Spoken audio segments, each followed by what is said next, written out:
Hey everybody, this is the beginning of our acid base and titration pH unit. It corresponds with chapters 14 and 15 in our textbook, and we're going to do them all together. So let's start off by introducing the whole thing.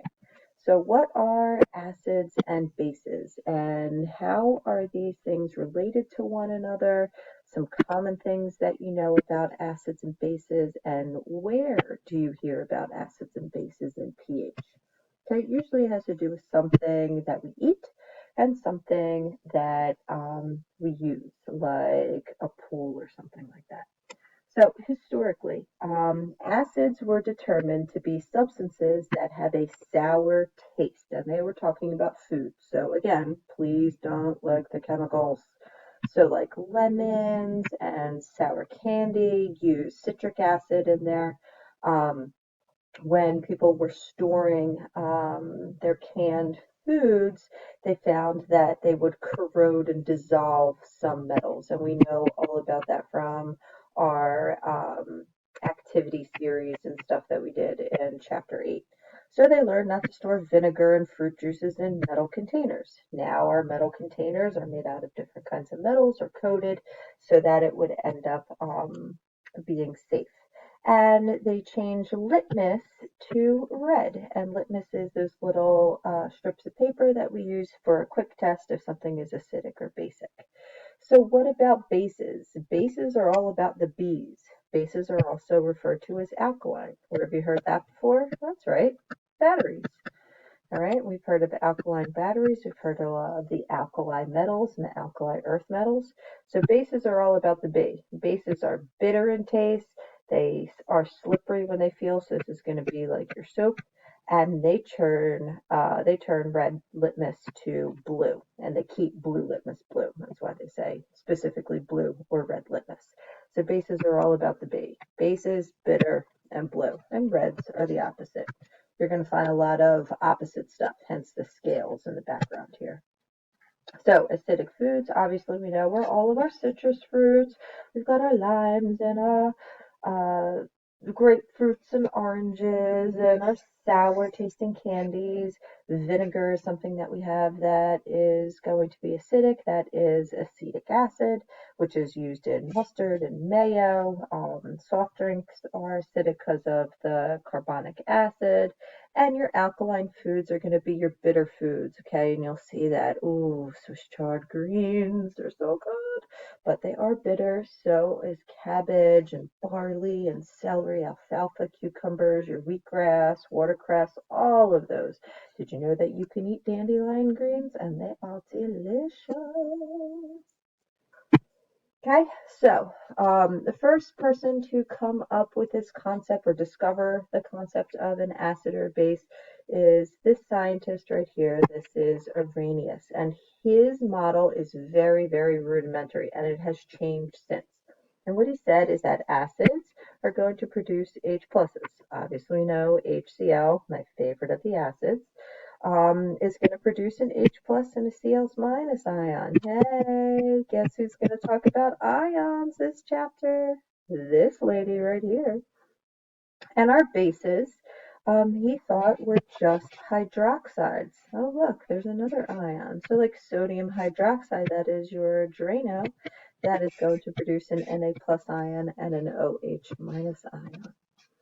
Okay, so that model of an acid and a base being an H plus and an OH minus actually led for him to get the Nobel Prize in 1903.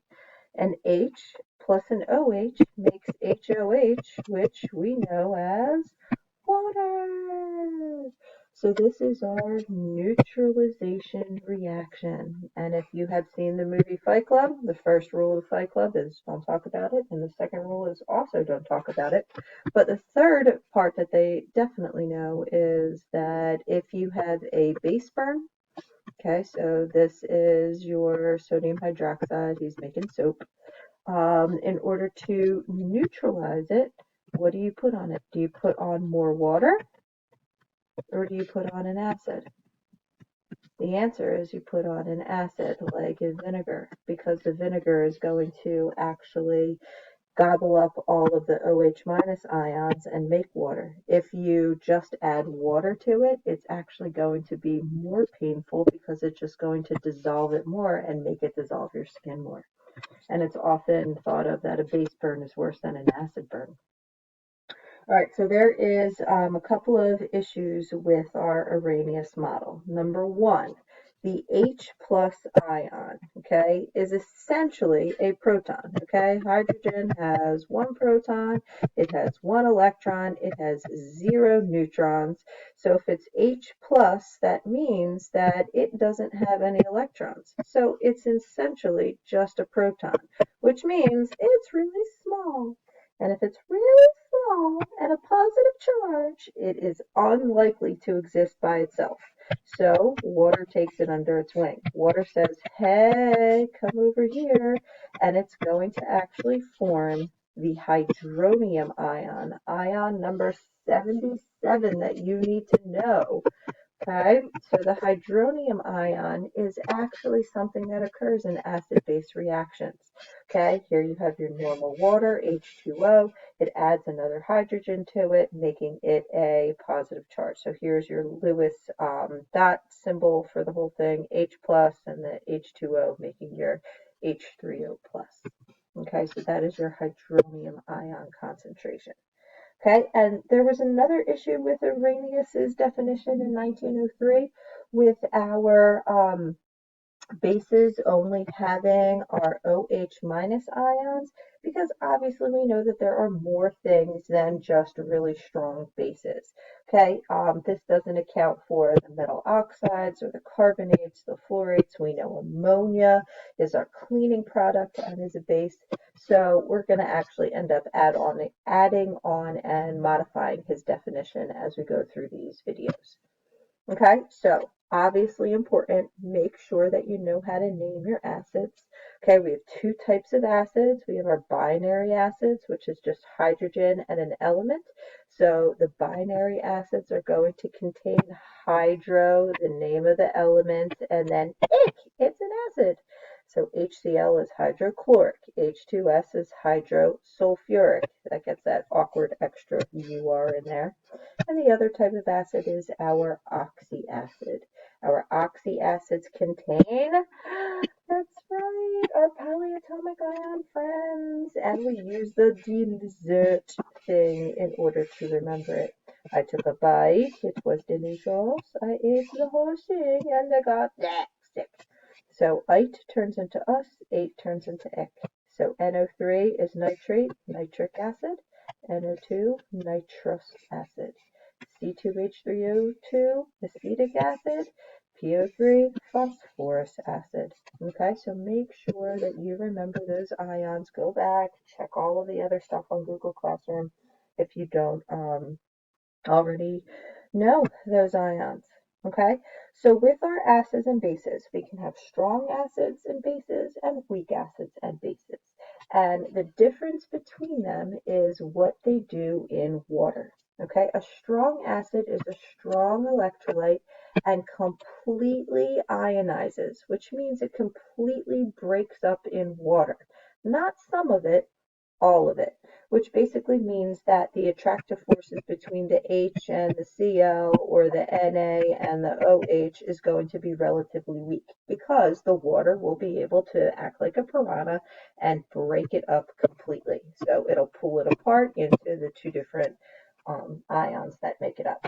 Okay, weak acids and bases only partially ionize, so the attractive forces between the H and the C2H3O2 are relatively weak, so only 5% might break up, maybe 1%. It totally depends on the substance. So yes, there are ratings for the whole thing.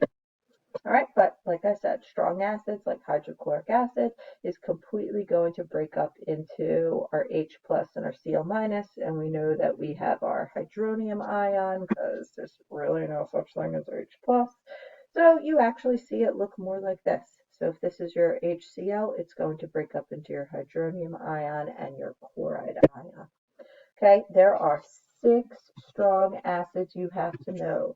Star, circle, highlight, push pause if you need to, and write these puppies down. All right, you know most of them already. HCl, HBr, and HI actually go down column 17 on your periodic table. Okay, those are your halogens. And then we have our nitric acid and sulfuric acid, which you've obviously heard us talk about. And then we have our perchloric acid. That's usually the one that people forget. But HCl, HBr, HI, HNO3, H2SO4, and HClO4. Every other acid is considered weak.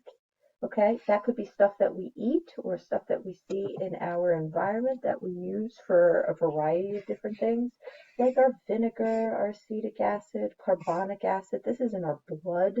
Okay, that has to do with the CO2 levels when we exhale them, and if we hyperventilate, we get too much, and then we, start to get panic attacks, and that would be bad.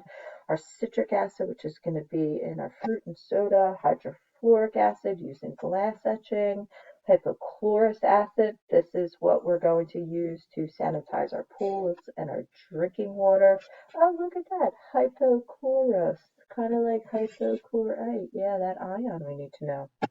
And we have in our foods lactic acid and malic acid, nuts, cocoa, parsley, rhubarb all contain oxalic acid and phosphoric acid, tartaric acid, which is all about those sweet tarts and candy and wine and grapes and stuff like that. So what then is a strong base? A strong base is going to be something that also completely breaks up. All acids and bases are going to be your electrolytes, but these are going to be from the group 1 and 2 metals. That's right, alkali and alkali earth metals. NaOH, KOH, MgOH taken twice, CaOH taken twice, because they're in column 2, they need 2 hydroxides. They completely break apart in order to form the cation and hydroxide. And this is my favorite example of a strong base. All right, so like I said, they completely break up into Na pluses and OH minuses. Okay, so you have your lithium hydroxide and sodium and potassium, magnesium, calcium, barium, all these different very strong bases. Okay, that means the other bases are considered to be weak. Ammonia, your glass cleaner, and all of the ammonia that you use in like pine sol and stuff to clean your floor. We eat calcium carbonate, those are our antacids. Calcium hypochlorites are sometimes used for alternative source for swimming pools. Methylamine and trimethylamine are different kinds of brine and ingredients for different kinds of medicines that we end up using. And we will see that those strong acids and strong bases will definitely change as we go through these videos. Okay, we more and more discoveries of more and more compounds prove that Arrhenius definition is inadequate. So we're going to make new definitions. Stay tuned for the next videos.